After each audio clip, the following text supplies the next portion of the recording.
Assalamualaikum teman-teman. Pada video kali ini kita akan mengimplementasikan metode Newton dengan menggunakan R. Silakan dibuka R Studio-nya ya. Kali ini kita akan mengimplementasikan metode Newton dengan menggunakan R. Nah, metode Newton ini adalah metode yang di dalamnya kita akan menggunakan turunan dari fungsi yang mau kita cari akarnya. Kita akan gunakan library untuk mencari turunannya. Di sini library yang akan kita gunakan, silakan diinstal terlebih dahulu, yaitu library numDeriv. Ini silakan diinstal terlebih dahulu ya. Kebetulan saya sudah menginstalnya, tinggal setelah selesai diinstal jangan lupa di-load terlebih dahulu library-nya. Oke, library-nya kita load terlebih dahulu. Kemudian kita tuliskan fungsi yang mau kita cari akarnya. Misalkan kita sebutkan sebagai fungsi f,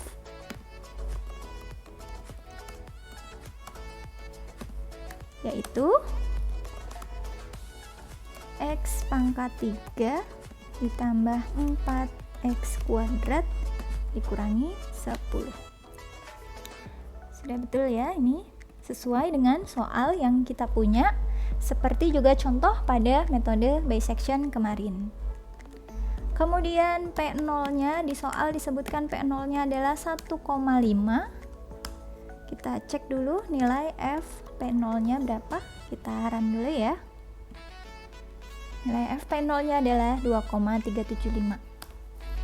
Oke, sekarang kita akan implementasikan metode Newton dengan menggunakan R dalam sebuah fungsi. Jadi kita buat sebuah fungsi yang namanya Newton. Ini adalah sebuah fungsi dengan dua parameter input, yaitu fungsi yang mau dicari akarnya dan variabel P0, titik awal, inisial, titik inisial pendekatan akarnya. Oke, kita buat sebuah variabel untuk menyimpan iterasinya. Kita beri nama variabel i. Kemudian buat sebuah variabel untuk menyimpan error, kita beri nilai awal bebas 1 misalnya ya, seperti kemarin.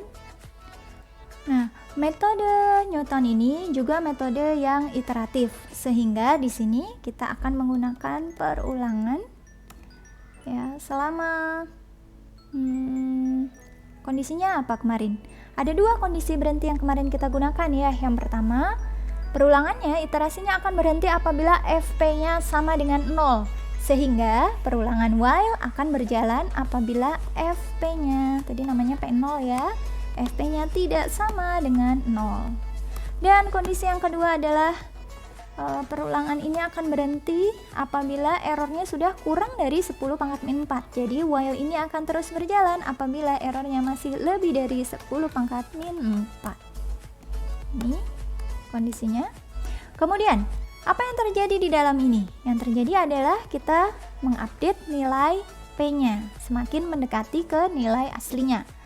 Nilai P yang akan kita dekati menggunakan rumus P pada iterasi sebelumnya dikurangi Fp pada iterasi sebelumnya dibagi F aksen P pada iterasi sebelumnya. Berarti kita cari dulu turunannya, kita sebut misalnya sebagai dx.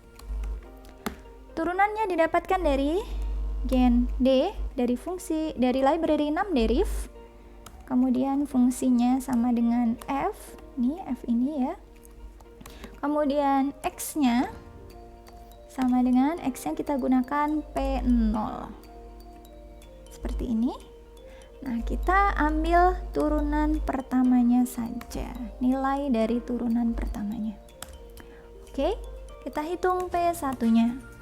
P1 didapatkan dari P pada iterasi sebelumnya dikurangi dengan F P pada iterasi sebelumnya dibagi dengan turunannya tadi kita sebut dalam variabel dx.